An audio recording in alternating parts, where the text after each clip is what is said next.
Hello दोस्तों, मैं हूं कपिल। और कैसे हैं आप सब लोग। स्वागत करता हूं एक बार फिर से आप लोगों का अपने यूट्यूब चैनल पे, जहां हम ज्ञान की बातें करते हैं, जहां हम मुद्दों की बातें करते हैं, जहां हम कानून की बातें करते हैं।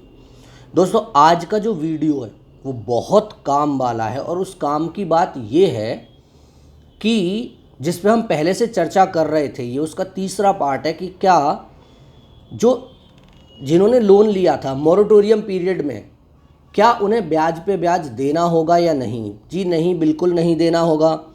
सेंट्रल गवर्नमेंट ने ये बात क्लियर कर दी है द ऑनरेबल सुप्रीम कोर्ट में। मुद्दा क्या है, ज़रा डिस्कस करते हैं। मुद्दा ये था, मैंने पहले उस पर 2 वीडियो डाली थी। पहला कि क्या लॉकडाउन में ईएमआई चुकाएं या ना चुकाएं, दूसरा कि क्या ब्याज पे ब्याज देना जरूरी है और अगर बैंक ले रहे हैं तो क्यों ले रहे हैं। ऑलमोस्ट मैंने अपनी हर वीडियो में ही बोला था। The honourable supreme court also said that कि जो ब्याज पे ब्याज लगा रहे हैं बैंक, वो कंप्लीटली रॉन्ग है, वो गलत है। क्योंकि जो पेंडेमिक आया, जो कोविड-19 आया, जो महामारी आई, वो किसी के बुलाने से नहीं आई, या किसी भी कंज्यूमर ने जानबूझ के अपनी ईएमआई को डेफर नहीं किया, जानबूझ के अपनी ईएमआई को नहीं रोका है। क्योंकि लोगों के काम बंद थे और इस वजह से सबको पैसा चाहिए अपनी सेफ्टी और सिक्योरिटी के लिए, अपनी फैमिली के, इसलिए लोगों ने ईएमआई नहीं जमा की। और सेंट्रल गवर्नमेंट का ही डिसीजन था कि आप मोरेटोरियम ले सकें अगर आपको फंड की क्रंच है। तो ये तो कंप्लीटली गलत था कि अगर सेंट्रल गवर्नमेंट ने बोला कि आप मोरेटोरियम ले सकते हैं, उसके बाद उन्होंने कह दिया कि साहब आपको इसमें ब्याज पे ब्याज देना पड़ेगा, तो ये दोनों ही बातें बिल्कुल कंप्लीटली गलत थी। तो द ऑनरेबल सुप्रीम कोर्ट ने कहा कि कंज्यूमर के ऊपर आप ब्याज के ब्याज का बोझ नहीं लाद सकते। पहले मैं 1 मिनट में डिस्कस कर लूँ कि ब्याज के ब्याज का मतलब क्या है। ब्याज के ब्याज का मतलब ये है कि जब आप अपनी ईएमआई चुकाते हैं तो उसमें 2 चीज़ें होती हैं। पहला आपका प्रिंसिपल अमाउंट, दूसरा आपका इंटरेस्ट का पोर्शन। प्रिंसिपल अमाउंट क्योंकि आपने बैंक से लिया है उधार, तो आपको चुकाना ही पड़ेगा। बात आती है इंटरेस्ट की, वो भी आपको चुकाना होगा, लेकिन वो बैंक की इनकम होती है कंप्लीटली। अब बात ये आती है, बैंकों ने कहा कि साहब ये जो 3 महीने, 4 महीने या 5 महीने, अप्रैल से लेके अगस्त तक का मोरेटोरियम रहा, तो इस पीरियड में जिन लोगों ने ईएमआई नहीं चुकाई, उन्होंने इंटरेस्ट भी नहीं दिया, और अगर हम उनसे इंटरेस्ट नहीं लेंगे तो हमारी तो इनकम ही खत्म हो जाएगी। आप इंटरेस्ट लीजिए, किसने मना किया है, आपको लेने का हक बनता है। लेकिन आपने क्या किया, बैंकों ने क्या किया, बड़ी चालाकी से बैंकों ने कहा हम आपका लोन रिस्ट्रक्चर कर रहे हैं, क्योंकि ये काफ़ी टाइम से ये डिसीजन चला आ रहा है, इस पर काफ़ी टाइम से हियरिंग चल रही है। तो गवर्नमेंट अपने आप को कभी इधर से बचा रही थी, कभी इधर से बचा रही थी। गवर्नमेंट कह रही थी कि लोन रिस्ट्रक्चरिंग करवा देंगे, ईएमआई बढ़वा देंगे। साहब आप ईएमआई बढ़वा दोगे तो बोझ तो पड़ेगा ना उस पर। और लोन रिस्ट्रक्चरिंग इतना भयंकर रहा, इतना ज़्यादा भयंकर रहा कि जिन्होंने 2-3 केस मेरे सामने आए कि किसी ने 2 लाख रुपए अगर लिए हैं और उसकी ईएमआई 10,000 रुपये जाती है, तो बैंकों ने उसकी 6 ईएमआई, 7 ईएमआई इस तरीके से 50,000, 60,000, 70,000 रुपये, 80,000 रुपये तक बैंकों ने एक्स्ट्रा उसके सर पे थोप दिए ऑलमोस्ट, कि वो चुकाता रहेगा। मतलब 3 महीने, 5 महीने की गलती जो उसकी वजह से नहीं हुई है, इकोनॉमी स्लो डाउन में गई है तो उसकी वजह से नहीं गई है, उस गलती को बैंकों ने दबा के वसूला। इस वजह से ये केस पेंडिंग था द ऑनरेबल सुप्रीम कोर्ट में। सुप्रीम कोर्ट ने कहा कि देखिए ऐसा है, ये नहीं चलेगा जो आप कर रहे हैं, आपको इस पर जवाब देना होगा। तो इस बार सेंट्रल गवर्नमेंट ने पूरी तैयारी के साथ जवाब दिया और सेंट्रल गवर्नमेंट ने कहा जी बिल्कुल नहीं, आपको ब्याज पे ब्याज देने की जरूरत नहीं है। जी हाँ, मैं बिल्कुल करेक्ट बोल रहा हूँ। द ऑनरेबल सुप्रीम कोर्ट में सेंट्रल गवर्नमेंट ने कहा, सरकार ने कहा कि कंज्यूमर को ब्याज पे ब्याज देने की जरूरत नहीं है। जो मोरेटोरियम पीरियड था, उस मोरेटोरियम पीरियड का सिर्फ ब्याज लगेगा, इंटरेस्ट ओवर इंटरेस्ट नहीं लगेगा। बहुत अच्छी बात है। अब बात ये आती है कि ये कैसे मिलेगा, किसको मिलेगा।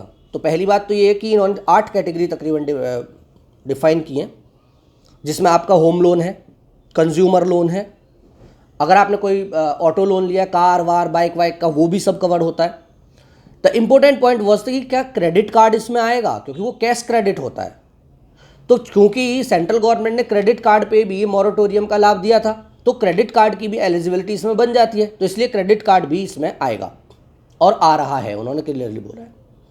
अब बात है कि कौन से लोन, ये तो कैटेगरी हो गई। अब कितने अमाउंट तक के लोन, तो उन्होंने कहा 2 करोड़ रुपए तक के लोन, जिनके पास 2 करोड़ रुपए तक के लोन हैं उनको इंटरेस्ट ओवर इंटरेस्ट देने की ज़रूरत नहीं है, उनको कंपाउंड इंटरेस्ट में इसको डालने की जरूरत नहीं, क्योंकि बैंकों ने क्या किया, उस इंटरेस्ट के पीरियड को प्रिंसिपल अमाउंट में जोड़ दिया। और अगर प्रिंसिपल अमाउंट में जुड़ेगा तो जाहिर सी बात है, आप एग्जांपल ले लीजिए कि अगर किसी की 10,000 रुपये की EMI और वो अभी स्टार्ट हुई है, तो स्टार्टिंग में क्या होता है, तकरीबन 80% तक इंटरेस्ट जाता है। तो हर महीने 8,000 रुपये, अगर उसने 5 महीने मोरेटोरियम लिया तो 8 × 5 40,000 रुपये हो गए।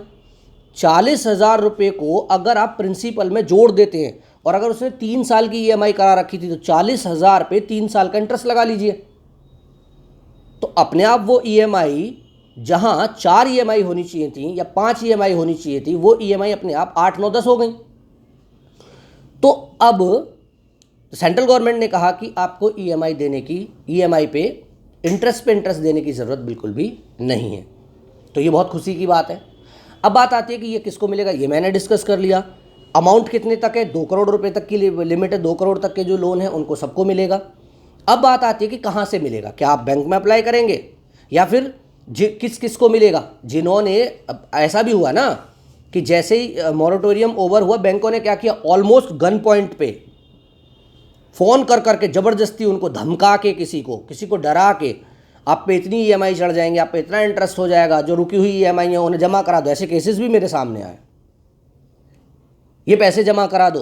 तो उन लोगों ने 2 EMI, 3 EMI या 4 EMI जो जमा करा दिए, उस पे तो चला गया। क्या उन पे भी मिलेगा? हाँ जी, उन पे भी मिलेगा, बिल्कुल मिलेगा। बात आती है कि किसको नहीं मिलेगा। सिर्फ एक कैटेगरी को छोड़ा गया जिसको नहीं मिलेगा। एक तो आप सिंपल सी मान लीजिए डायरेक्ट वे में कि 2 करोड़ के ऊपर वालों को नहीं मिलेगा। दूसरा, 2 करोड़ के अंदर भी उनको नहीं मिलेगा जिन्होंने मार्च से पहले की अपनी कोई भी EMI, उस लोन की उस पर्टिकुलर लोन की कोई भी EMI जिन्होंने बाउंस कराई थी। जी हाँ, अगर वो EMI उसने नहीं पे की थी उस लोन की, तो उसको ये वाला बेनिफिट नहीं मिलेगा। मतलब एक क्वेश्चन आता है कि क्या अगर हमने पहले कोई लोन लिया है और अगर उसकी EMI बाउंस हो गई, बाद में वो लोन क्लोजर हो गया, तो क्या उसका इम्पैक्ट इसमें पड़ेगा? बिल्कुल नहीं पड़ेगा जी। इस पर्टिकुलर लोन पे अगर आपकी कोई EMI बाउंस हुई थी मार्च से पहले की, तो आपको ये वाला बेनिफिट नहीं मिलेगा, आपके ऊपर फिर इंटरेस्ट ओवर इंटरेस्ट लगेगा ही लगेगा। बात आती है क्या हम बैंक में जाके इसकी एप्लीकेशन देंगे? नहीं जी, बैंक में एप्लीकेशन नहीं देंगे। सेंट्रल गवर्नमेंट इस मुद्दे को संसद में डिस्कस करेगी और डिस्कस करने के बाद ये अमाउंट ग्राहकों के खाते में डिसवर्स करेगी, जो इंटरेस्ट ओवर इंटरेस्ट है। तो फिर क्या बैंक उसको लगाएंगे? जी बिल्कुल, बैंक तो लगाएंगे, क्योंकि सेंट्रल गवर्नमेंट ने बोला है कि बैंकों की वो इनकम है और बैंकों को वो देना बनता भी है। तो बैंक तो उसी तरीके से लेंगे, लेकिन वो जो एक्सेस अमाउंट आपकी जेब से जा रहा है, वो सेंट्रल गवर्नमेंट आपको एक सब्सिडी के तौर पे वो रिलीज करेगी हर एक कंज्यूमर के अकाउंट में। तो ये एक खुशी की बात है। अब उसमें देखिए 1 हफ्ता लग सकता है, 2 हफ्ते लग सकते हैं, या 1 महीना भी लग सकता है, 2 महीना भी लग सकता है। वैसे आज 5 तारीख है, 5 अक्टूबर को इस पर फिर से सुनवाई है, आज ही इस पर सुनवाई है। शाम तक देखते हैं क्या डिसीजन आता है, उसके बाद बात करेंगे आज के मुद्दों पे। तब तक के लिए मैं लेता हूँ विदा। सुरक्षित रहिए, पढ़ते रहिए, क्योंकि study is only the path जो आपको डार्कनेस से निकाल सकता है। तो मिलेंगे अब अगली वीडियो में। Till then bye bye and see you. Keep smiling and keep study. Thank you for being with us. Thank you so much.